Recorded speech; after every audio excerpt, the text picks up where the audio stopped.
하나님께서 지금 우리 가운데 계신 줄 믿습니다.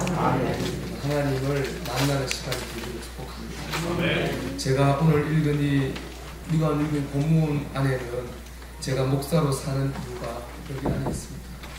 이 본문의 핵심을 몇 가지로 요약하면, 첫째는 하나님이 살아계시다는 거예요. 오늘 말씀 보면 하나님 욥에게 말씀하셨다고 했거든요.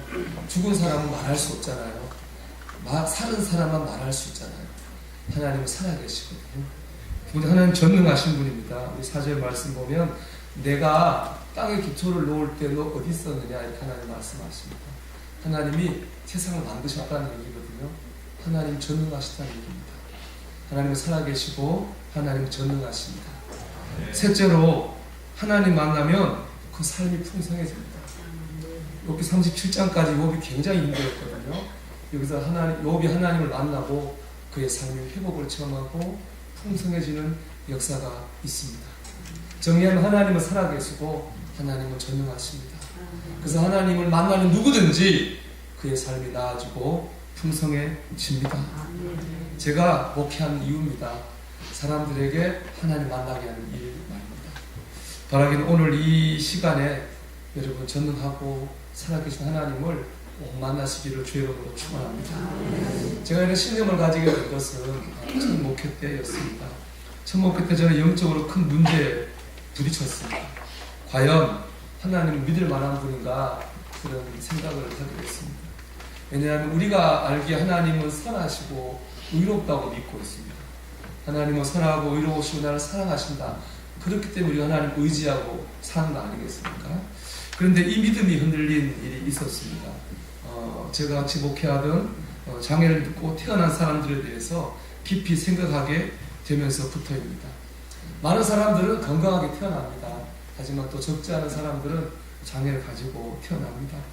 왜 하나님은 어떤 사람은 건강하게 하셨는데 어떤 사람은 장애를 입고 태어나게 하셨을까요? 왜 아프게 태어나게 하셨을까요? 하나님은 그러면 그 장애를 입고 태어난 사람들을 사랑하시지 않는 걸까요? 공정하지 않잖아요. 그런 질문들이 막 던져졌습니다. 하나님이 선하고 정의롭지도 않은데 어떻게 내가 하나님 믿으라고 해야 되는 사람인데 어떻게 하나님 믿으라고 평생 하며 살 수 있을까? 그런 질문에 부딪히게 됐습니다. 그래서 그 답을 찾으려고 많은 신학 서적을 살펴봤지만, 그럴듯한 말은 많았지만 속 시원한 대답은 찾을 수가 없었습니다.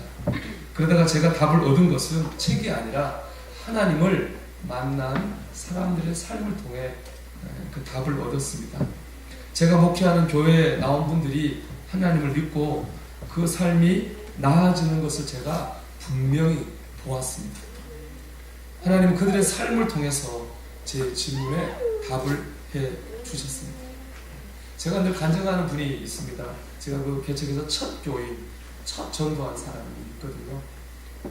그분은 팔다리를 못 쓰는 분인데 누가 도와주지 않으면 아무것도 못하죠. 제가 전도에서 교회를 나왔습니다. 1년을 다니셨는데 제가 이제 업고 다녀야 됐거든요. 수요일날 그분을 업고 이제 예배당으로 내려가는데 지하철에서 술 냄새가 엄청 나시더라고요. 그래서 약주를 하셨구나, 그 정도로만 생각을 했습니다.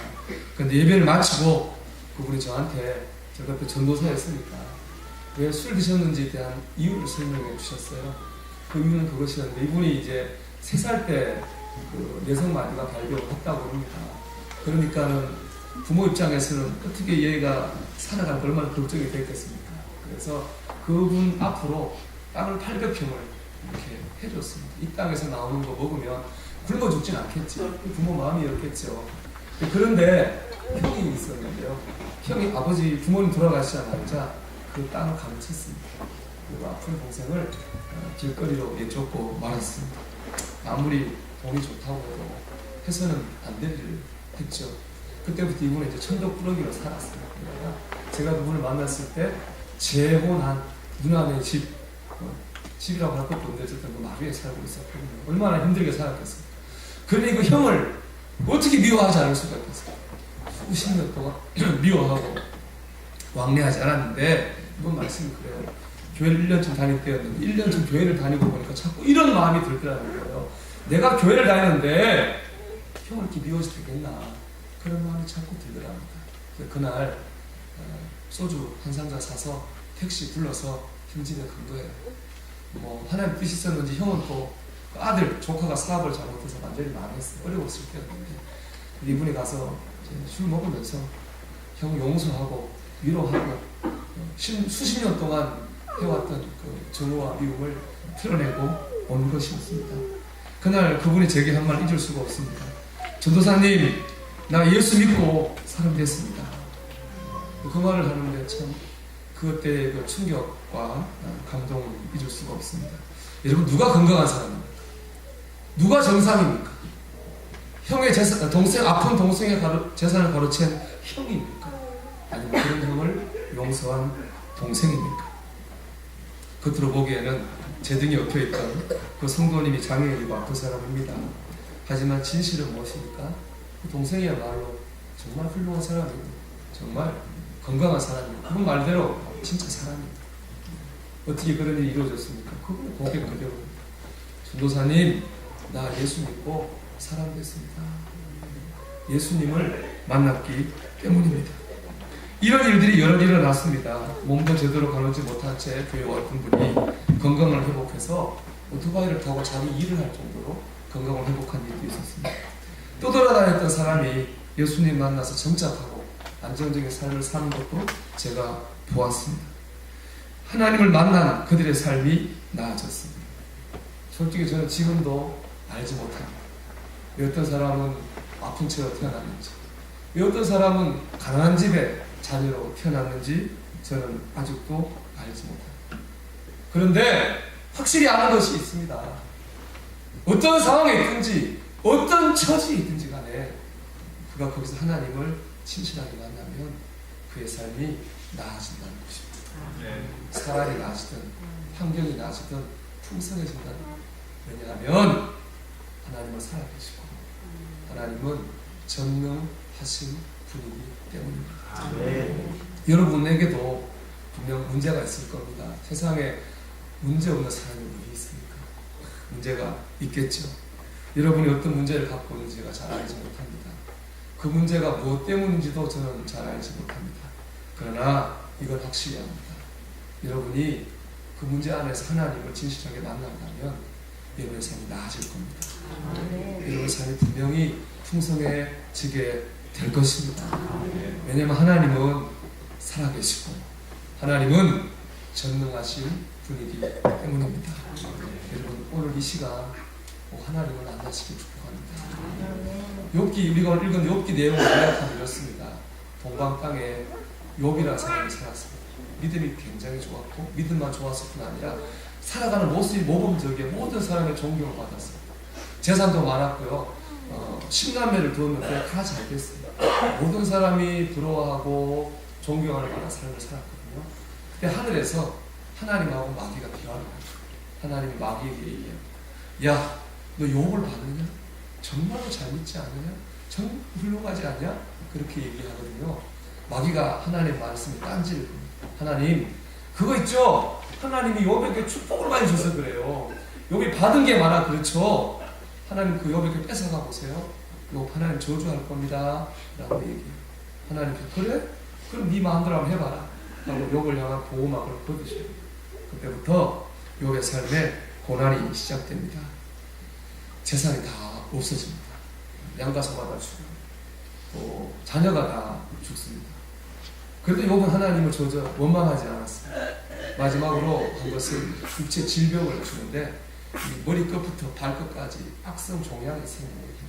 그래서 너무 가려워서 욥이 어떻게 했냐, 길거리에 앉아가지고 깨진 기와장으로 온몸을 벅벅 긁어요. 그렇지 않으면 견딜 수 없어요. 아침부터 밤까지. 그 모습이 얼마나 비참했는지 욥이 하나가 이렇게 얘기합니다. 여보, 그렇게 사느니 차라리 하나님을 저주하고 죽으시오. 이렇게 할 정도로 욥의 아내가 할 정도로 욥이 비참한 삶을 살았습니다. 이런 욥을 더 힘들게 한 일이 있었습니다. 바로 욥의 친구들과 욥의 주변 사람들입니다.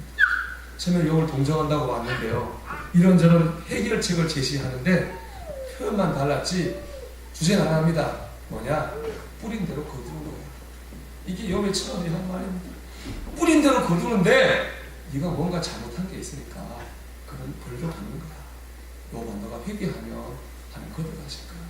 그런 말을 합니다. 뿌린 대로 거둔다. 말 자체가 틀린 말은 아니죠. 하지만 정답도 아닙니다.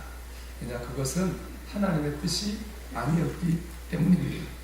그리고 그 말이 욥에게 어떤 위로도 되지 못했습니다. 그렇게 힘들 때 욥이 하나님 만나서 오늘 회복이 된 거거든요.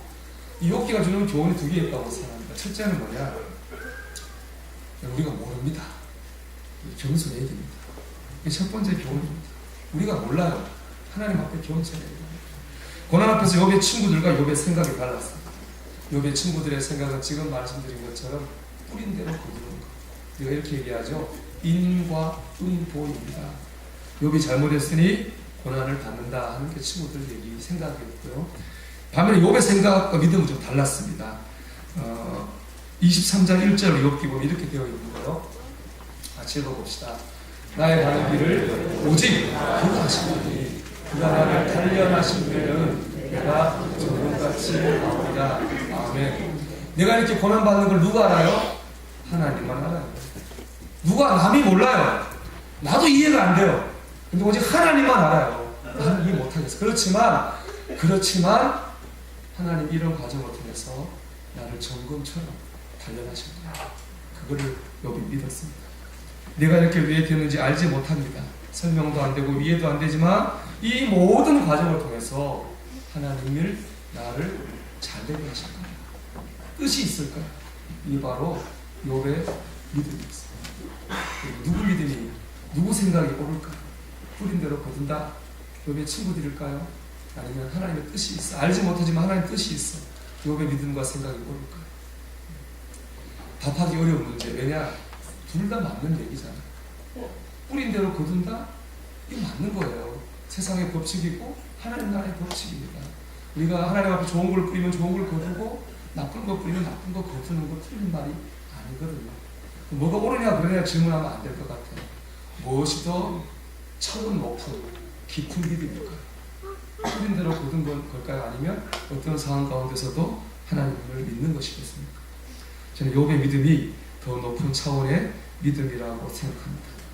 도저히 이해되지 않지만, 설명되지 않지만 그래도 이 일 가운데는 나를 향하신 하나님의 뜻이 있는 줄 믿습니다. 아멘. 그리고 이 일 끝에는 하나님의 영광과 나를 향한 선한 역사가 이루어지게 될 줄 믿습니다. 아멘. 이 바로 욥의 믿음입니다. 여러분, 세상에는요 이해되지 않는 일들이 많이 있습니다. 설명이 어려운 일들이 많이 있죠. 그렇잖아요. 저 북한 생각이 나더라고요. 북한은 탈북하시면서 보니까 가난해서 북한 중국 갔는데 인신배분 잡혀가지고 중국 남자들 시집가서 고생 엄청 해요. 우리하고 똑같이 생겼잖아요. 다른 게 뭐 있어요? 북한에 태어난 거고 우리는 자유로운 대한민국에 태어난 거예요. 그거 차이밖에 더 있습니까? 그거를 어떻게 인도함부로 설명할 수 있습니까? 세상에는요 설명할 수 없는 일, 이해할 수 없는 일 굉장히 많거든요. 그런데 내가 이해되는 일만 믿겠다고 하면요 믿을 수 없어요. 우리 낙심과 실망에서 벗어날 수 없습니다. 하나님께 나올 수 없습니다. 기도할 힘을 얻지 못합니다. 4절 말씀 다시 볼까요, 여러분? 다시 읽어보겠습니다. 내가 땅에 기초를 놓을 때에 내가 어디 있었느냐? 내가 깨달아 알았거든 말할지니라. 아멘. 여러분, 하나님께서 땅에 기초를 놓을 때에, 이 세상을 만드실 때에 여러분 어디 있었습니까? 우리 거기 없었습니다. 세상이 어떻게 만들어진지 우리 알지 못합니다. 하나님 일하시는 거 다 알 수 없습니다. 그런데 이해하는 것만 믿겠다? 하나님 하시는 모든 일 내가 이해가 돼야 되겠다? 설명이 돼야 되겠다? 그거 교만입니다. 우리는 다 알 수 없습니다. 우리는 그저 겸손한 마음으로 하나님을 의지해야 됩니다. 아멘. 하나님, 이 죄인을 불쌍히 여겨주세요. 하나님, 연약한 나를 도와주세요. 하나님, 하나님의 뜻이 내 안에 이루어지게 될 줄 믿습니다. 아멘. 겸손한 마음으로 하나님을 믿고 의지해야 됩니다. 그럴 때 우리 어려운 가운데서도 기도할 수 있고 살아 역사하신 하나님을 만나게 될 줄 믿습니다. 그리고 겸손한 심령으로 하나님을 의지하시기를 주 이름으로 축원합니다. 아멘. 두 번째, 하나님을 만나는 일에 초점을 맞춰야 됩니다. 이 말은 원인에 얽매이지 말고 해결에 초점을 맞추라 이런 말씀입니다. 역대상 4장에 보면은 야베스라는 사람이 나오거든요. 역대상 4장 9절 말씀 한번 같이 읽어보겠습니다. 야베스는 그 형제보다 동귀한 자다. 그 어미가 이름하여 야베스라 했으니 이는 내가 수고로이 낳았다 함이었다. 아멘. 야베스는 그 형제보다 존귀한 자다. 그 형제보다 잘난 사람입니다. 잘나고 뛰어난 삶을 살았습니다. 그건 결론이고, 야베스의 출발이 그렇지는 못했습니다. 왜냐, 이 야베스라는 이름 속에 그 이유를 알 수 있습니다. 야베스라는 이름은 아까 나온 것처럼 수고로이 낳았다 이런 뜻인데, 문자적으로 하면 고통, 이게 야베스 뜻이거든요. 어느 부모가 자식한테 이름을 고통이라고 짓겠습니다. 그렇게 지었다고 하는 그만큼 야베스의 출발이 좋지 않았다는 거예요. 어떤 학자들은 야베스가 아프게 태어났다고 얘기하기도 하고, 어떤 학자들은 야베스 환경이 너무 어려웠을 거다 그렇게 얘기하기도 합니다. 어쨌든 간에 아프게 태어났던 환경이 어려웠던지 간에 야베스 출발이 좋지 않았는데, 그럼 그런 야베스가 뭐 했느냐, 어떻게 했을까요? 우리 4장 10절 말씀 한번 읽어보겠습니다. 야베스가 이스라엘 하나님께 아뢰어 가로되, 아멘. 야베스가 뭐 했냐? 하나님께 아뢰어 가로되 기도했어요. 안 좋게 출발한 야베스가 한 거 기도했습니다. 계속 읽어보겠습니다. 주께서 내게 복에 복을 더하사 나의 지경을 넓히시고 주의 손으로 나를 보호사 나를 혼란을 벗어나 근심이 없게 하옵소서 하였더니 하나님이 그 구하는 것을 허락하셨더라. 아멘. 야베스는 기도했어요. 하나님 응답하셨어요. 그 결과가 뭐냐? 야베스는 그 형제보다 귀중한 자가 되었다는 것입니다. 나 왜 이렇게 태어났을까? 우리 집은 왜 이럴까? 왜 이렇지? 야베스는 그 원인이나 이유에 집착하지 않았습니다. 과거에 얽매이지도 않았습니다. 중요한 건 그게 아니잖아요. 원인과 이유를 안다고 뭐가 달라집니까? 중요한 건 해결되는 거잖아요. 나아지는 거 아닙니까, 여러분? 그게 축복이 아닐까? 야베스는 거기에 집중하고 과거의 얽매나 원인에 얽매이지 않고 하나님께 기도했습니다. 하나님께 나아갔습니다. 그래서 응답을 받았습니다. 여러분, 내가 왜 이럴까? 왜 이런 일이 생겼지? 이런 생각에 사로잡혀 있는 한 우리가 할 수 있는 게 아무것도 없습니다. 야베스의 기도 보면 원컨대 주께서 내게 복의 복을 더하사 나의 지경을 넓히시다 이런 말이 있는데, 그 지경이라는 말은 영어로 한계점을 얘기하는 겁니다. 그 지경을 넓힌다고 하는 한계를 뛰어넘게 하신다는 거거든요. 우리가 내가 왜 이럴까? 왜 이런 일이 생겼지? 그것만 생각하다 보면 여러분, 한계를 뛰어넘기는 그냥 없는 한계도 만들어갑니다. 우리가 아무것도 할 수 없게 하는 거예요. 여러분, 이유가 아니라 해결의 초점을 맞추십시오. 하나님께 나아가셔야 됩니다. 그래서 하나님께서 우리의 기도에 응답하셔서 우리로 환난과 근심이 없는 삶, 존귀한 자가 되게 하실 것입니다. 바라기는 야베스의 기도가 우리의 기도가 되길 바랍니다. 야베스의 응답이 우리에게도 이루어지기를 소망합니다. 여러분, 하나님은 전능하시고 하나님은 살아 역사하는 분입니다. 그분을 만나면 그분은 그의 삶이 풍성하게 변하게 됩니다. 저는 이것 때문에 목회하고 앞으로 이것 때문에 목회할 건데, 바라기는 여러분이 과거에 얽매이지 말고 이위에 얽매이지 말고 하나님을 만나서 여러분의 삶이 풍성해지는 그런 하나님의 삶 증인 되시기를 주의 이름으로 축원합니다. 우리 찬송합시다. 찬송가 304장을 찬송합니다. 우리가 다 몰라도 아는 게 있습니다. 하나님 우리를 사랑하십니다.